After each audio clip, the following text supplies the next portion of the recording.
I'm Al, thanks for coming. And let me tell you how I got here. I've coached high school hockey for about 25 years.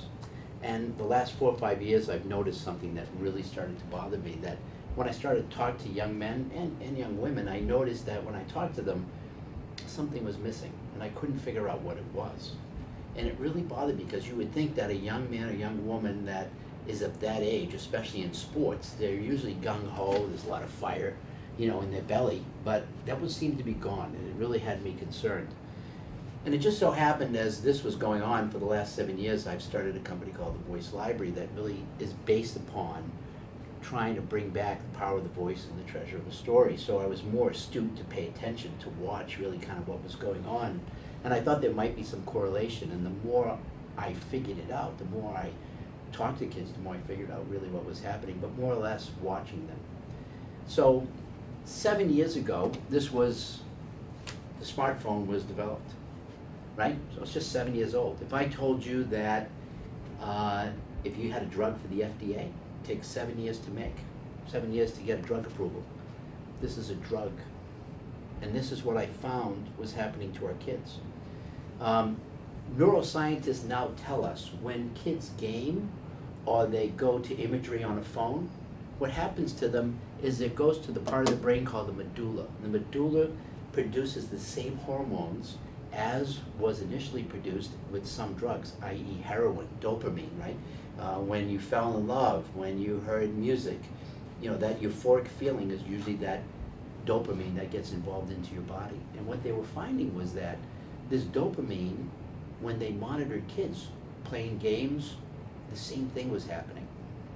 So it was being injected into their brain, and smartphone people got really smart. Even if you turn it off, what does it do? It buzzes, keeps reminding you. So we became addicted, really kind of addicted to this machine and the drug it produces for us. Now, why is it such a big problem for young children especially? We don't go outside. Kids don't go outside. They don't experience nature. The subconscious is really based on outside, on visual images, right? We go to the beach. The beach is beautiful. It's a, you know, wonderful long horizontal line, makes us feel good. We go to the mountains. We go to the woods, and we feel all this wonderful experience, right? And that's transferred through our subconscious. So the subconscious is really important. When the more kids are not there, the more further disconnected they are.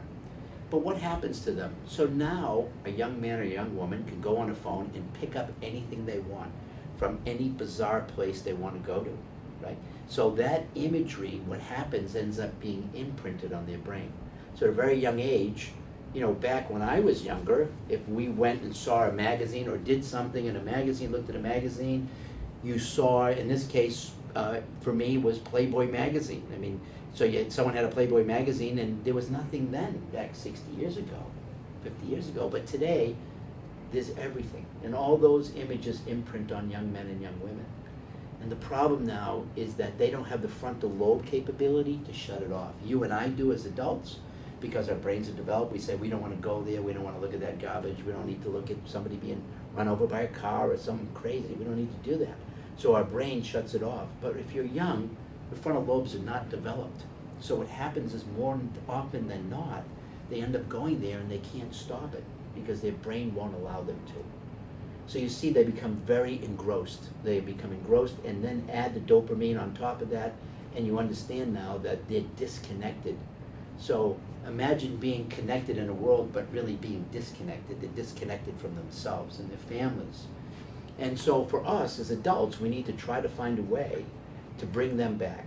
And the only way we can do that is to really start to limit the usage of the phone, especially in, you know, at certain times, girls more than boys. And we've seen this. I teach a soft skill development class in YMCAs and after school programs to teach kids to tell their story, to be able to, because they can't talk about it anymore. They can't talk about themselves because they've done this so much.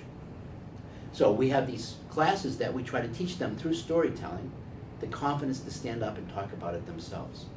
So we bring this all back together to let you know that this is a drug, and it needs to be, as you would anything else, taken with precaution and regulated with precaution, because we just don't know what the long-term effects are. It's only 7 years old. We still don't know. But the distracted part is, we know our attention spans right now are less than 3 to 5 seconds. It's pretty scary. It's pretty scary. So the question is where we're going, and mine is to sound the alarm from just working with kids for so long, to let people know what's really happening and what we can do. The more important part is to really limit this. It's a bigger problem, believe it or not, for girls, because girls, especially adolescent girls growing up, they're much more proficient at language and things than boys are. So they can communicate much quicker. If you have young girls, you know. Boys are a little bit more difficult on the communication part, but they're more on the imagery part.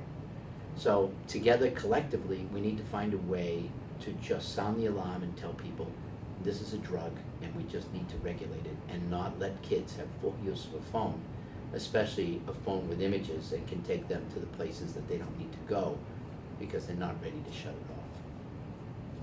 Do you have any questions or anything you want to add, or anything from your life? I mean, do you have younger kids, or? I want to come in November. Come in November. How about you, your usage of the phone? I mean, do you see it in your own family when you're somewhere, or? Well, more so just like the distraction kind of thing, like more like constantly like, checking Facebook and that kind of stuff. Not as much as, well, actually no, yeah, I take that back. Like my wife's mom, you can't even go through a full conversation with her without her trying to like, Google something.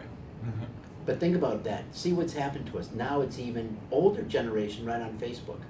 But what are we doing? Once again, connected but not connected. We're not connected talking, anymore. it's hold on, let me stop you from talking. But how in a way though, it almost means that you're not valuable. When you really think about it, you really have nothing to offer me. I can be distracted so easily. Yeah. It's a drug though. For them, it is a drug. And it's not like they can stop it. They're so used to that dopamine, they're so used to that happening, that they just can't help themselves. They lose all social consciousness. You know, it's amazing. I've watched, when I coached the hockey team, I'd have them put their phones in a bucket, and I would watch kids go through absolute withdrawal. I'd put it in the bucket, and sometimes they'd buzz, and you had to see them. I'd be talking, and wouldn't look at me, they'd be looking at the bucket. Everyone's looking at the bucket, not looking at me. It's pretty amazing. And I'd say, is anyone's mother dying? Is anyone? No. Okay, then we don't need those right now. If you have your mother's dying, you shouldn't be at hockey, right? You shouldn't be here. So that's one of the issues, you know, is to try and to understand and explain to your mother, you know, this is a drug, you're addicted, and it's a drug, and here's how it's happening. And it's just like you say, now we see older people, let alone younger people. How about for you? I mean, you're a younger guy, and tell about what's your usage like? What happens? I just like shut out the world. Just go on my phone all the time. It is, isn't it? You shut off the world. Why do you do that? Do you think that it's easier not to talk to people? I feel like it's easier to like just text somebody. Believe it or not, it's easier. But let me ask you something with texting. And I've learned, so I text somebody and if somebody's mad and they don't know me, and I just met them, they misinterpret it. And so what do we have to do? We have to add an emoji. We have to have a little face. I'm only kidding. I'm only laughing. When you could just call somebody and they can tell, even though we don't know each other, the tone and intonation in our voice, they already know, hey, that's a friendly, that's not somebody mean, or they obviously made a mistake. You know what I mean? So we can, you know, really work together on that. But it's interesting to shut yourself out. And do you game? Are you a gamer? A little bit. A little bit, yeah. And you mind if I ask, what games? Grand Theft Auto. And what does that go to? Is that a war game? Is it a car game? Yeah. It's like War. Stealing cars. Stealing cars, great. Okay. Let me ask you something. Do you think that stealing cars do you think, I have to ask this question, does it affect other friends of yours? Do you ever think about really stealing a car? Maybe not you, but your friends? Do you ever, Probably. after watching, because the excitement, right? You get in the car, the excitement all happens, the pretty girls in the car's pretty and fast, all those things happen, right? I already have my license, so Oh, so hopefully you won't be stealing cars then. only cars. Oh, yeah. How about Mom? What about you? I mean, have you seen it too, or? Absolutely. I mean, I have 3 kids, my nephew. But even for myself, I mean, you're so drawn to it. There's so much information that you know you don't need, but you just keep going for it. Right. And you do, you know, my husband feels the same way, that it's not respectful, and you have to stay present. He doesn't have to move the phone. He's like, Yeah. get off the damn phone. So it is, you But understand too that why it's happening. I think if we ask ourselves why, we could say, well, that person's just being really distracted. It's really a drug, and that's the alarm I'm sounding. And the alarm I'm sounding is, and from watching these kids from my own personal experience, and now taking it back to the voice library, what we do is try basically to get people to just stop that. We use technology, but we use it in a way that's safe. You sit down and you interview each other. You have an activity together with technology, right? And then you add some pictures. The key is it's not video, because video goes to this part of the brain, and what do we all do now? We fast forward. Every commercial, anytime you go somewhere, what do we do? Oh God, it's 3 seconds and I can get rid of it. I hate it, right? 5 seconds. 5 seconds, we're pulling out. Wait that long. We're going out, you can't wait that long, it's more than 3, right? So 5 seconds, we can't even hold ourselves. Oh my God, and you're punching at the machine and you're yelling at the film because it's too long. So think about what we've done, right? Even to ourselves. So my point today is to just, bring people back to, reality, and to bring them back to, I think Longfellow said it best, the voice is the organ of the soul. When you hear someone's voice and you hear someone talking to you, you know exactly what's going on. We really need to revert back to that and go back to storytelling, because it's epic, it's timeless. Everything we've ever done is through storytelling, from the Bible to Star Wars, right? It's all storytelling. So, So how do you do it? What is this? well, the voice library that's another thing. We can talk about it later, but what it does, it's a legacy-based storytelling platform, so allows people to interact with each other in a really easy and creative way. So it's a phone, .1889-HEAR-ME. It's an app, if you want to use an app, or you can use a computer. But the good news about it, it's PIN and passcode protected, so it belongs to your family. You can do an audio book, you can do poetry, but you don't have to share it with anybody. You can just share it with you and your family. It becomes your voice library. Everything in there could be legacy-based, could be like whatever you like. But the thing is, we're trying to get back to having an interaction between using technology and, right, having families come together around it and be part of it, rather than, like he's saying, isolated. Right. I go in my room and I isolate myself. We're never going to get away from technology, but let's make it enhance our lives. Let's make it part of a creative part of our life that we can all enjoy, rather than that.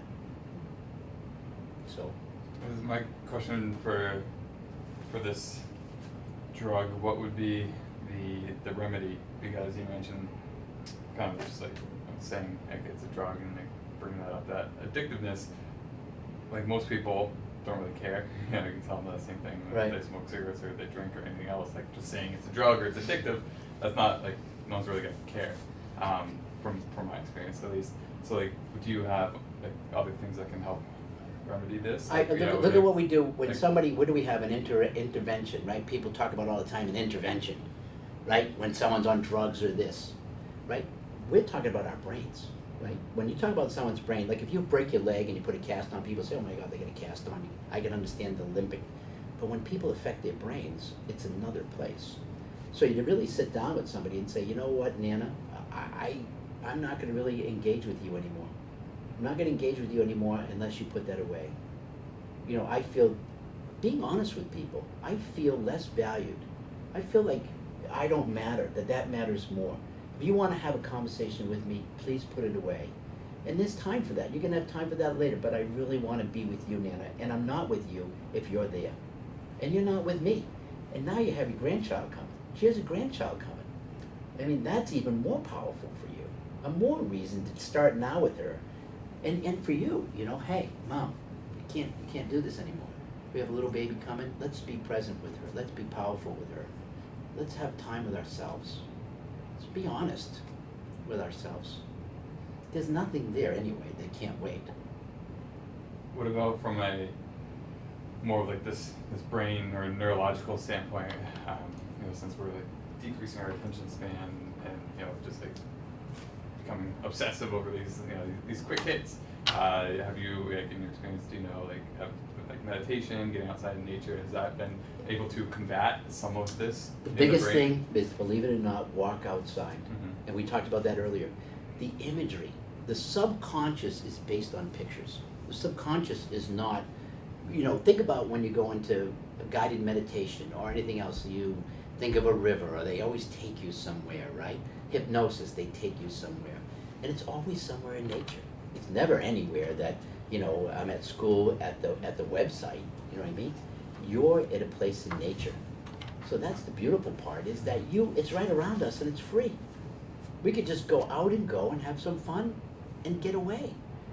And just walk around in the woods. It's amazing. We do it to ourselves, we've forgotten the most basic human qualities in all of us. And like I Without said, your phone.